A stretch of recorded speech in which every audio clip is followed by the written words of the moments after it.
Allez, salut les amis, on se retrouve aujourd'hui pour une nouvelle vidéo. Moi, c'est Lamine.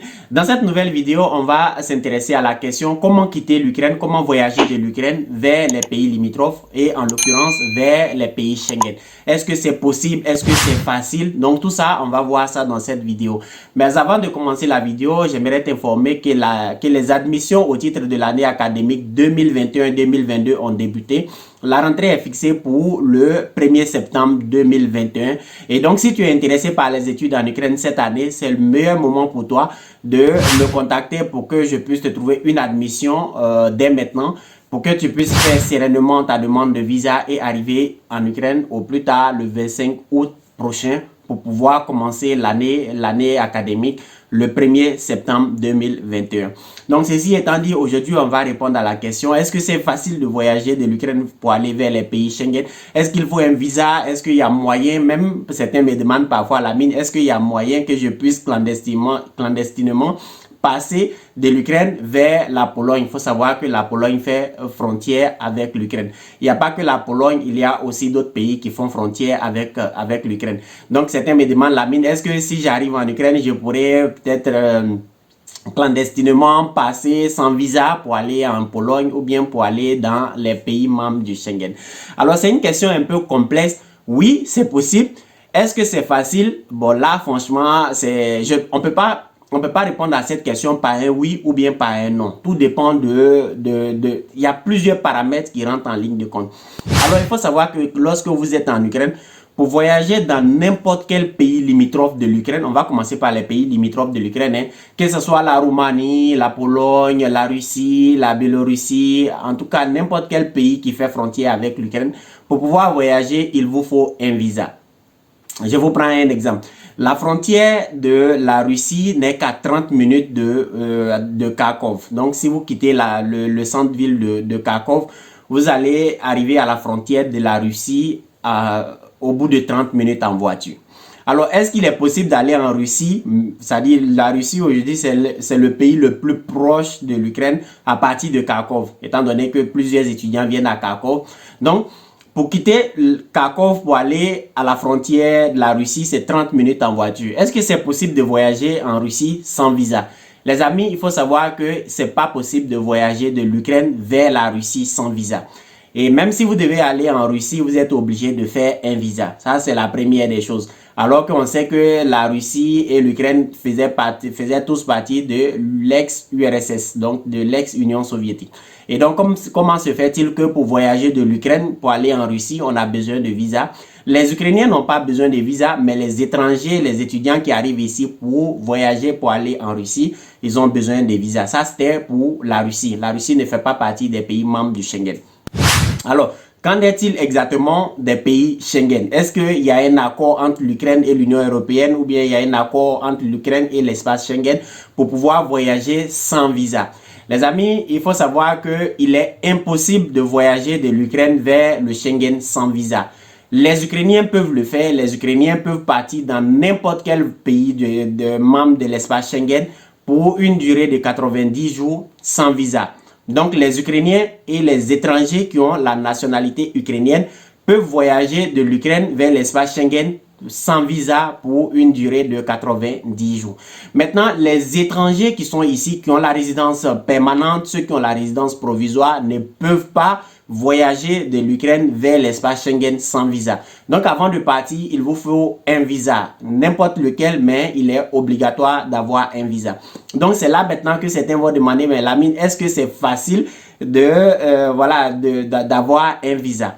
Tout dépend de vous, tout dépend de votre capacité à prouver ce que vous allez aller faire dans les pays Schengen. Il faut savoir que les ambassadeurs sont des grands psychologues. Donc, quand vous partez déposer votre dossier, rien qu'en analysant vos dossiers déjà, ils peuvent déjà déterminer si vous partez pour rester dans l'espace Schengen comme un clandestin ou bien si vous partez, peut-être que vous avez demandé un visa touristique. Si vous partez pour le tourisme et revenir, ils peuvent le déterminer rien qu'à travers les documents que vous allez fournir.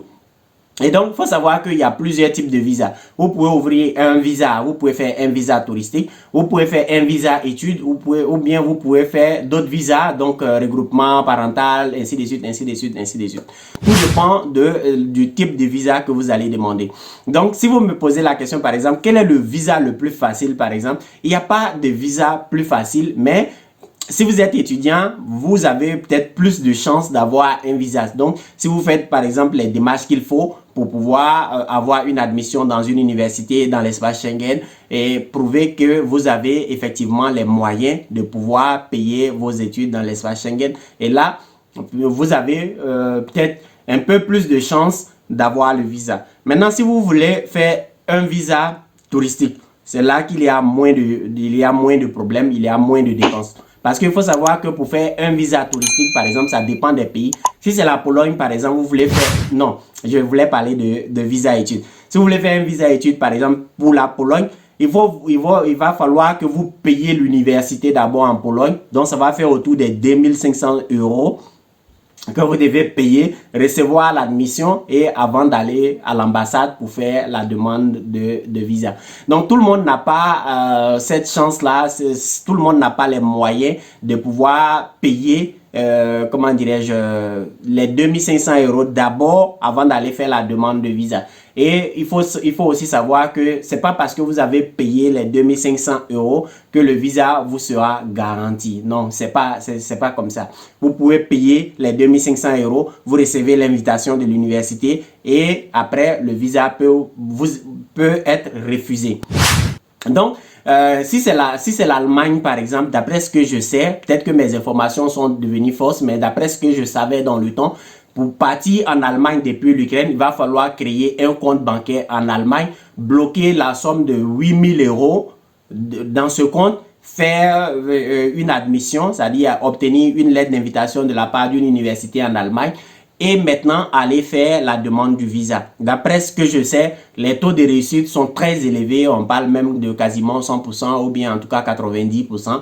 Les taux sont très élevés. Mais étant donné que moi je ne fais pas partie, les gens, je répète dans cette vidéo encore, je ne fais pas la procédure pour les pays Schengen, je ne fais pas la procédure, je ne fais que la procédure de l'Ukraine. Pourquoi est-ce que je fais seulement que la procédure pour l'Ukraine? C'est parce que c'est le pays dans lequel je vis, et c'est le pays dans lequel c'est le pays pour lequel je maîtrise plus les démarches pour avoir le visa en tant qu'un étudiant. Donc voilà, ne me demandez pas, Lamine, est-ce que tu fais pour la Roumanie, est-ce que tu fais pour la Pologne, est-ce que tu fais pour l'Allemagne, ainsi de suite, ainsi de suite.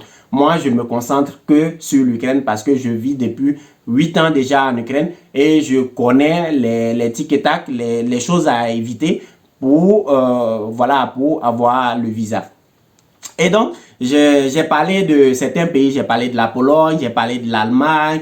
En ce qui concerne la France, je pense que c'est la même chose, mais comme je le dis, je ne fais pas de procédure pour la France, donc je ne peux pas vous dire exactement ce qu'il faut, mais les procédures sont en général les mêmes. Vous devez peut-être obtenir une invitation de la part d'une université en France, mener les démarches pour avoir le visa, peut-être vous devez payer l'université, ainsi de suite, ainsi de suite. Donc, pour faire une demande de visa études, ça coûte cher. C'est pas tout le monde qui a les moyens, étant donné que vous-même, vous venez d'arriver en Ukraine, vous avez peut-être beaucoup dépensé et donc vous n'avez plus d'argent pour pouvoir mener à bien une demande de visa études. Maintenant, le visa le plus moins cher, c'est de faire un visa touristique. Et là encore, vous devez effectivement montrer à l'ambassadeur que vous êtes un vrai touriste, que vous n'êtes pas quelqu'un qui va voyager, aller rester illégalement dans leur pays. Et dans ces conditions, vous allez devoir montrer que vous avez effectivement les moyens financiers pour pouvoir mener à bien votre séjour touristique dans le pays. Et c'est là encore comment on va dire ça, c'est là encore un autre problème parce que vous devez présenter un compte bancaire qui est assez consistant, disons ça comme ça. Et donc, vous prendre cet argent pour mettre dans votre compte bancaire et présenter que vous avez un compte bancaire qui vous permet d'aller faire un séjour touristique dans ce pays. Moi-même, j'ai déjà fait 2 demandes de visa touristique. Et quand j'étais encore étudiant, j'avais pas les moyens de faire un visa touristique comme de faire un visa études comme je l'ai dit tout à l'heure. Il fallait payer d'abord l'université et après maintenant, après avoir payé l'université, c'est là maintenant qu'on allait faire la demande de visa. Et moi, comme je n'avais pas les moyens dans le temps, donc j'ai décidé de faire un visa touristique déjà pour l'Irlande. Donc, j'ai fait une première fois pour l'Irlande, ça n'a pas marché. Et une deuxième fois, j'ai fait pour la Grèce, ça n'a pas marché également. Puisque, vous savez, il fallait montrer un compte bancaire assez consistant et ce n'était pas tout. Comme je l'ai dit au début de la vidéo, les ambassadeurs sont des grands psychologues. Ils vont déterminer déjà si vous partez, rester dans l'espace Schengen en tant qu'un clandestin ou bien si vous êtes réellement un touriste. C'est ça qui va faire la différence. Vous pouvez demander à un parent peut-être qui est dans l'espace Schengen de vous faire par exemple l'hébergement, la lettre d'invitation et tous les documents qu'il faut pour aller faire un séjour chez eux. Mais le parent en question qui est dans l'espace Schengen ne va pas, c'est pas aussi facile pour lui de faire l'hébergement parce qu'il doit prouver qu'effectivement il a une grande maison et que voilà, il a une maison, une chambre libre où il peut vous accueillir. Or, on sait que nos parents qui sont dans l'espace Schengen, ce ne sont pas eux tous qui ont les moyens de prendre une grande maison, loger leurs femmes, leurs enfants et ensuite avoir une chambre libre pour pouvoir vous accueillir. Donc, quand vous demandez à un parent de vous faire l'invitation, de vous faire l'hébergement, soyez déjà convaincu qu'effectivement, le parent a une chambre libre pour vous. Si le parent n'a pas de chambre libre, si par exemple, c'est un parent qui a une femme, deux enfants par exemple, un garçon et une fille, il doit avoir au moins 4 chambres parce que là, il doit loger dans une chambre avec sa femme. Son fils doit loger dans une chambre, sa fille doit loger dans une chambre indépendante et il doit avoir une autre chambre indépendante, une chambre qui, voilà, dans laquelle vous allez vivre. Donc, quand vous demandez à un parent de vous faire l'hébergement, soyez sûr qu'il est capable de prouver effectivement qu'il a une grande maison pour pouvoir vous accueillir. Donc, je m'éloigne un peu du thème, mais je pense que ça doit être nécessaire pour certaines personnes. Et donc voilà les amis, pour quitter de l'Ukraine vers n'importe quel pays, que ce soit les pays limitrophes ou bien que ce soit les pays membres de l'espace Schengen, vous avez forcément besoin d'un visa. Et pour faire un visa, que ce soit un visa études ou bien un visa touristique, vous avez forcément besoin de moyens financiers. Et donc, il va falloir au préalable, ceux qui sont encore en Afrique qui me demandent la mine, est-ce que si je viens, ça sera facile pour moi de voyager de l'Ukraine pour aller vers l'espace Schengen? Je vous dirais que oui, c'est possible, mais il va falloir que vous ayez effectivement les moyens financiers nécessaires pour pouvoir mener à bien ce programme. Vous devez soit préparer depuis le pays votre voyage de l'Ukraine vers l'espace Schengen, ou bien vous devez déjà arriver ici et à partir d'ici, préparer votre voyage quitter de l'Ukraine pour aller vers l'espace Schengen. Et donc, ça demande beaucoup de moyens financiers. Et ne pensez pas que quand vous allez arriver, ça sera plus facile pour vous de voyager sans problème pour aller dans l'espace Schengen. Je ne dis pas que c'est impossible, voilà, parce que je ne veux pas décourager certaines personnes. Moi-même, déjà, quand je suis arrivé, j'ai vu plusieurs de mes amis partir de l'Ukraine vers l'espace Schengen. Plusieurs personnes ont réussi. Beaucoup ont échoué, beaucoup sont encore là. Moi-même, j'en fais partie. Je fais partie des gens qui ont échoué, qui n'ont pas pu avoir le visa pour aller vers l'espace Schengen. Aujourd'hui, avec ma situation qui est devenue beaucoup plus mieux que lorsque j'étais encore étudiant, aujourd'hui, je peux voyager facilement pour aller dans l'espace Schengen. Mais je ne le fais pas parce que je ne veux pas déjà dépenser de l'argent pour faire un voyage inutile vers l'espace Schengen. Et je ne veux pas aller dans l'espace Schengen pour aller rester là-bas en tant qu'un clandestin. Parce que il faut savoir que quand vous ouvrez un visa touristique, vous avez un délai. Ça peut être 2 semaines, 1 mois, 3 mois, c'est vous qui voyez.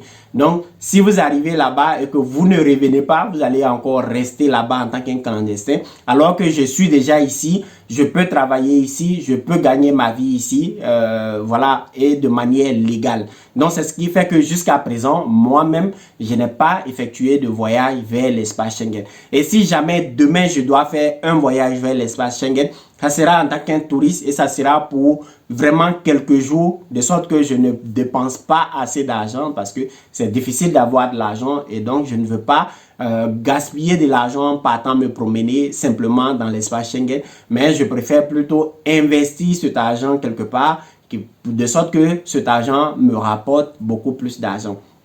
Donc, encore une fois de plus, je m'éloigne du sujet de notre vidéo. Mais je pense avoir fait le tour, en tout cas, de la question. Si jamais il y a une question, s'il y a une préoccupation à laquelle je n'ai pas répondu dans cette vidéo, tu peux me les poser en commentaire et généralement, je réponds à tous les commentaires.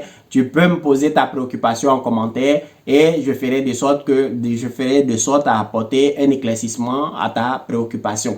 Et donc, si tu as des amis qui sont intéressés par les voyages déjà pour venir en Ukraine et ensuite de l'Ukraine pour partir dans les pays membres de l'espace Schengen, tu peux aussi partager cette vidéo avec eux. On se retrouve la prochaine fois dans une nouvelle vidéo. Allez, ciao. I've been fooled with one last lie. I'm gonna float and start to try. I don't want to be the shadow